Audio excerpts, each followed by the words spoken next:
Delia Merrin moved like a whisper through the corridors of the Halworth Grand Hotel.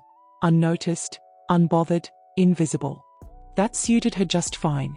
At 39, she had learned the safety of small movements, the protection in silence. Her job as a cleaner was simple: keep the luxury unseen and the secrets undisturbed. She didn't mind. It kept her out of trouble, and the tips, though rare, sometimes meant she could afford fresh bread instead of the stale bags from the food pantry. Her flat was a single room above a closed-down laundromat. The ceiling dripped on rainy nights, and the walls shivered with the cold in winter, but it was hers. It smelled of lemon polish and dried lavender.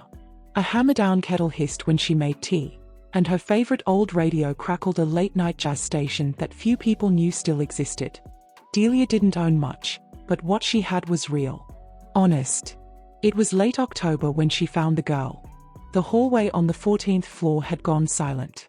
It was past midnight, the hour of ghosts and forgotten things, and Delia was replacing a toilet roll in room 1426 when she heard it. A small sound. Not crying.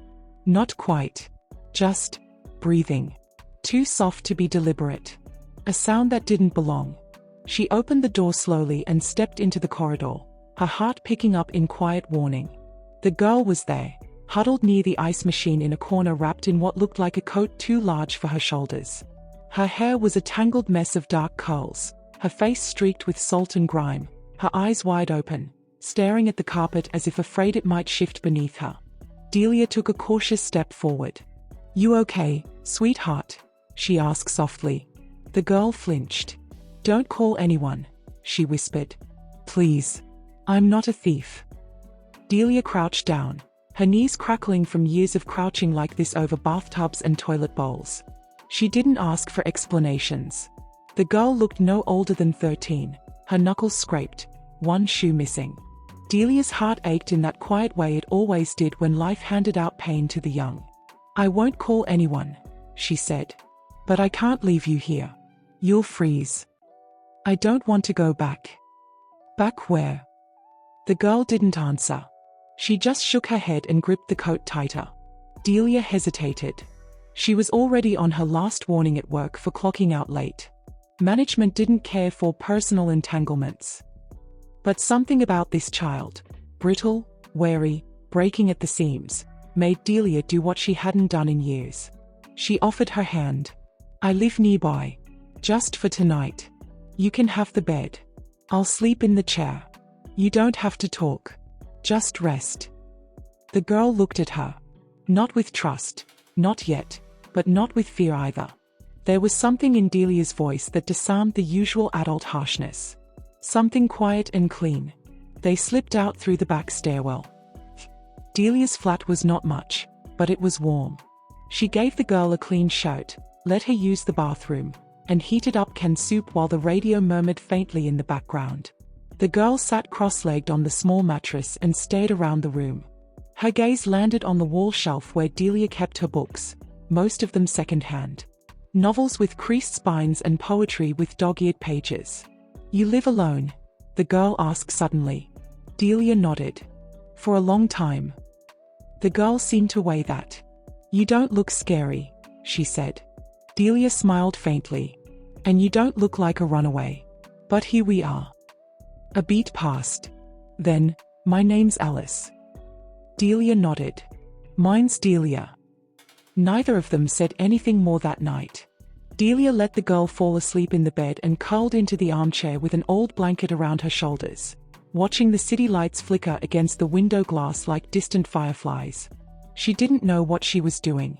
She didn't know if she'd be arrested for this, or if the girl would vanish come morning. All she knew was that Alice had been alone in a world that didn't notice her, and Delia Merrin understood exactly how that felt. So she stayed. And for the first time in a long time, someone stayed with her. Delia didn't call the police. She knew she should. Knew it by every rule she'd ever obeyed. Rules that had kept her safe, invisible, out of trouble. But something in her chest pushed against that obedience. Maybe it was the way Alice had fallen asleep gripping the edge of the blanket like a lifeline. Maybe it was the small, bitten crescent of a scar on her wrist. Or maybe Delia had simply grown tired of living in a world where people were discarded before anyone tried to understand them. The girl didn't disappear. In fact, Alice stayed. The first morning, Delia expected her to be gone. But when she cracked her eyes open just after dawn, Alice was still curled up on the mattress, face pressed into the pillow, breathing slow and even.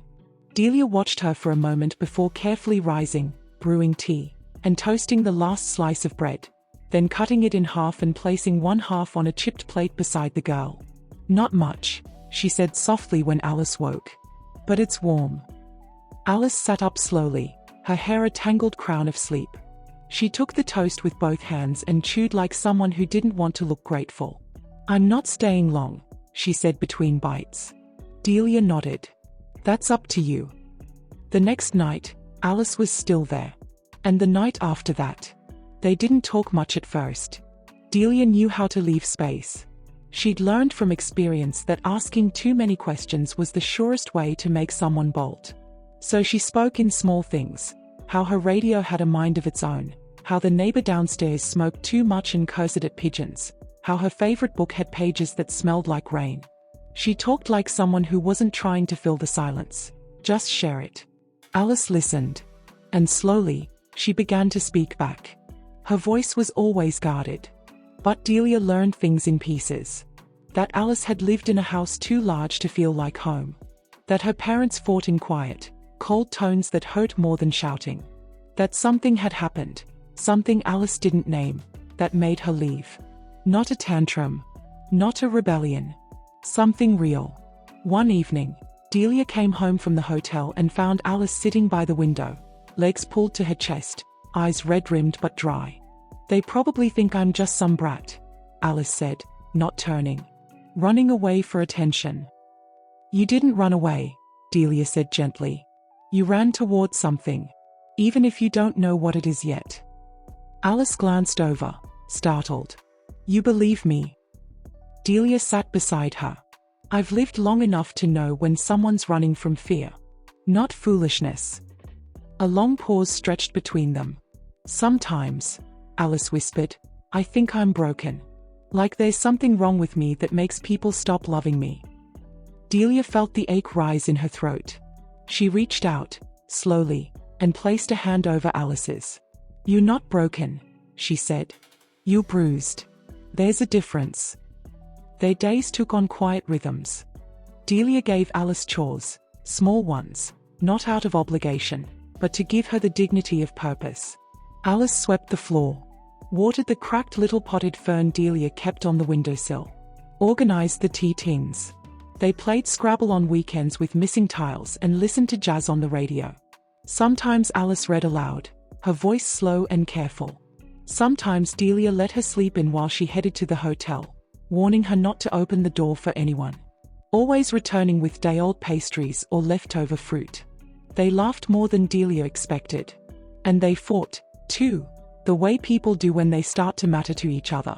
One night, Alice slammed the bathroom door after Delia told her she couldn't take the last £20 to buy hair dye. "You're not my mum," she yelled. Delia stood still for a long moment. Then said quietly through the door, "No, I'm not. But I still care what happens to you." Later that night, Alice left a folded note on Delia's pillow. "Sorry. I didn't think anyone would stay." "You did. Thank you." Then came the knock on the door.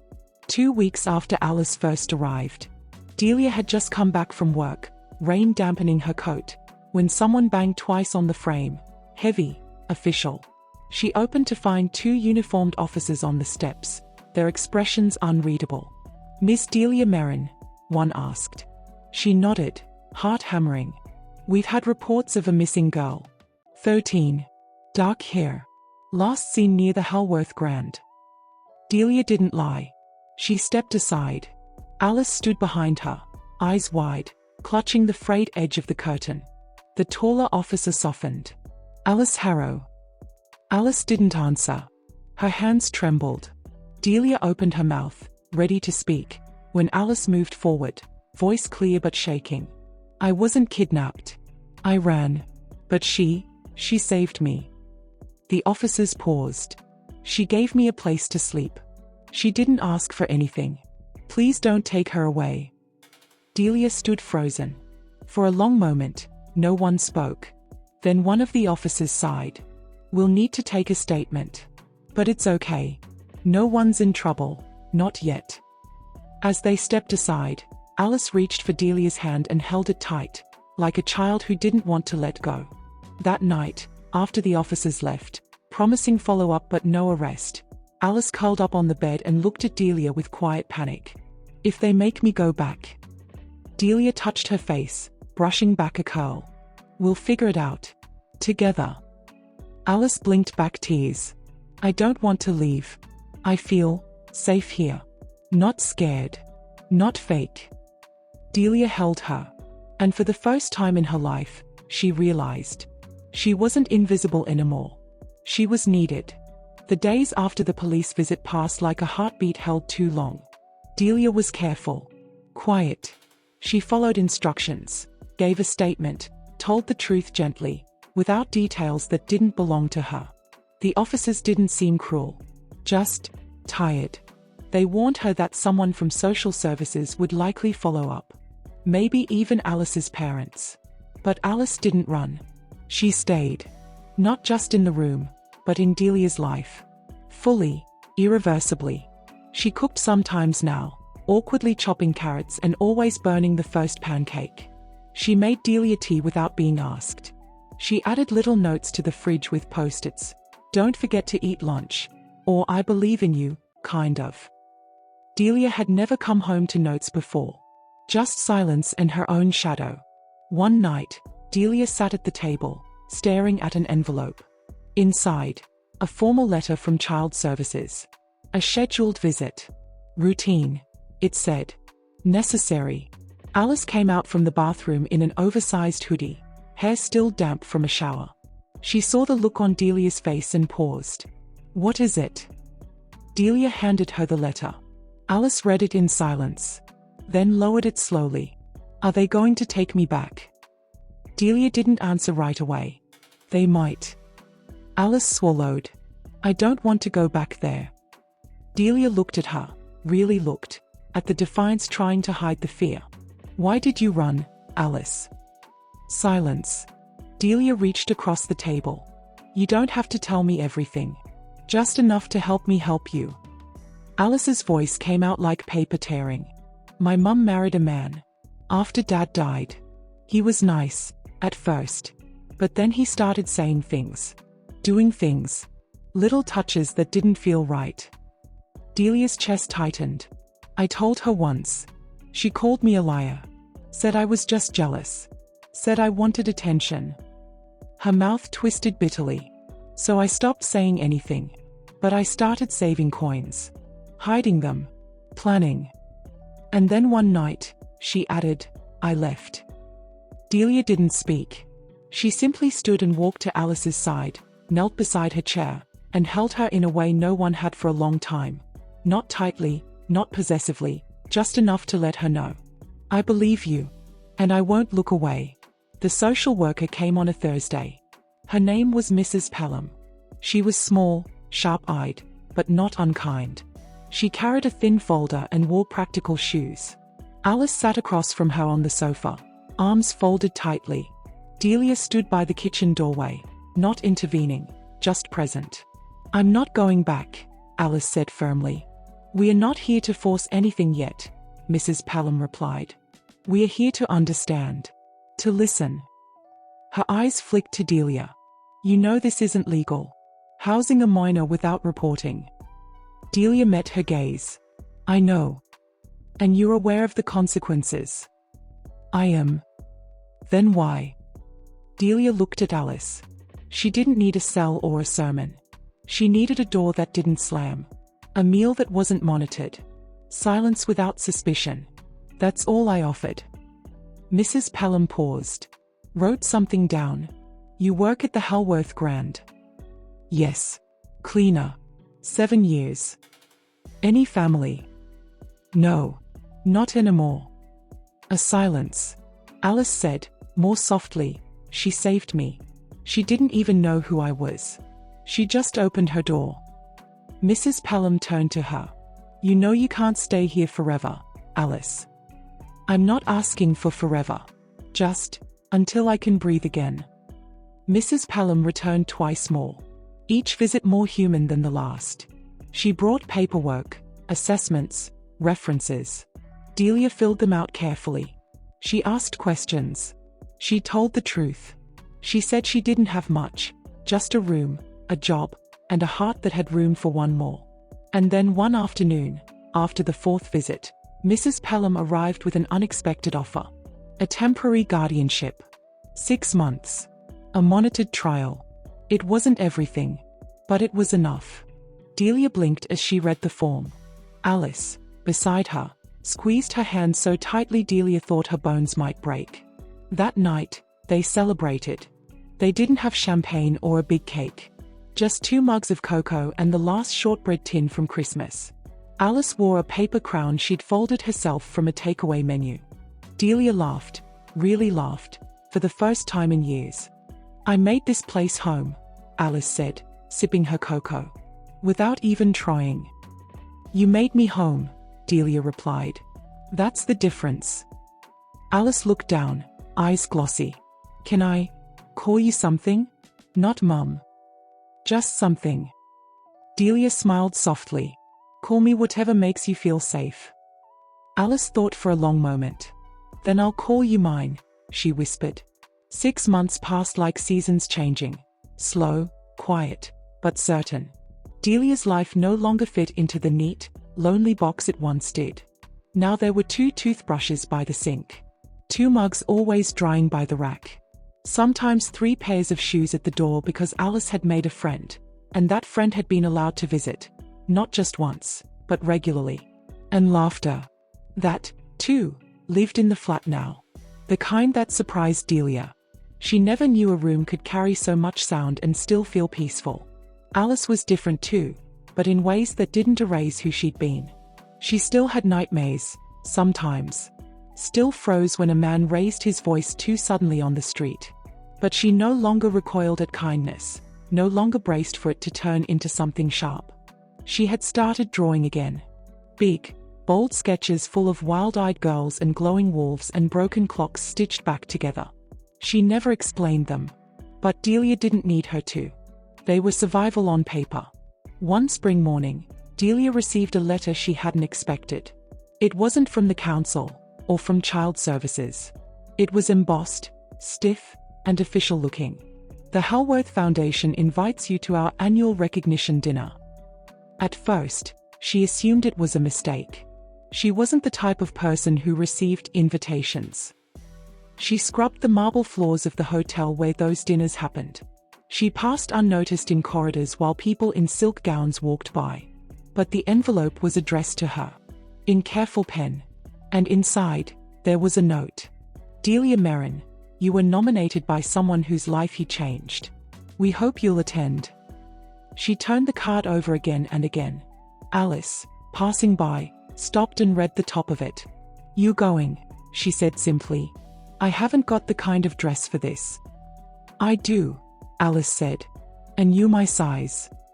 The night of the dinner, Delia stood outside the Halworth Grand, the very hotel where she still worked part-time, in a second-hand navy gown with altered sleeves, her hair pulled back in the simplest style she could manage. She felt like a lie in fabric, like she'd been borrowed for the night. Until she walked in. People turned to look. Not out of mockery, but recognition. Some even nodded, smiled. A few whispered her name. And near the stage stood Mrs. Pelham. She beamed when she saw Delia. I wanted you here, she said. But the nomination wasn't mine. She turned, then stepped aside. And from the crowd came Alice. But not as the girl with the hoodie and sketchpad. Tonight, she wore confidence like it had been stitched into her. She took the stage with a quiet fierceness. I'm not here to talk about where I came from, Alice began. I'm here to talk about where I stayed, and who made it possible. She looked down at Delia. When I was scared, she didn't ask for proof. When I ran, she opened the door. And when the world might have written me off, she penciled me back in. Her voice broke, but she didn't stop. She didn't adopt me on paper. But in every way that matters, she gave me a place, not to hide, but to grow.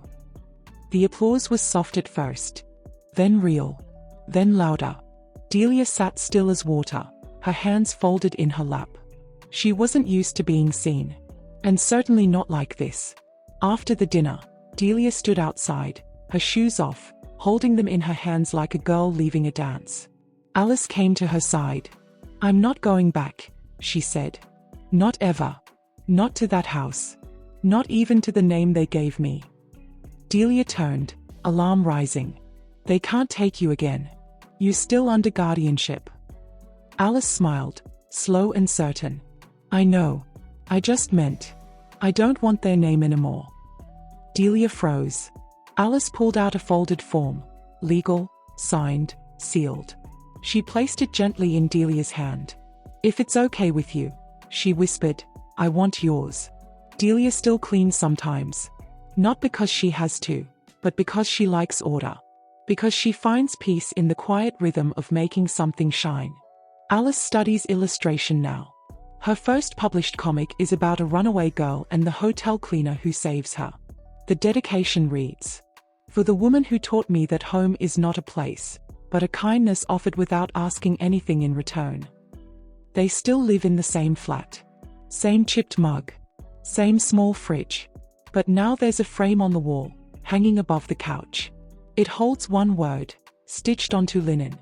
Merrin.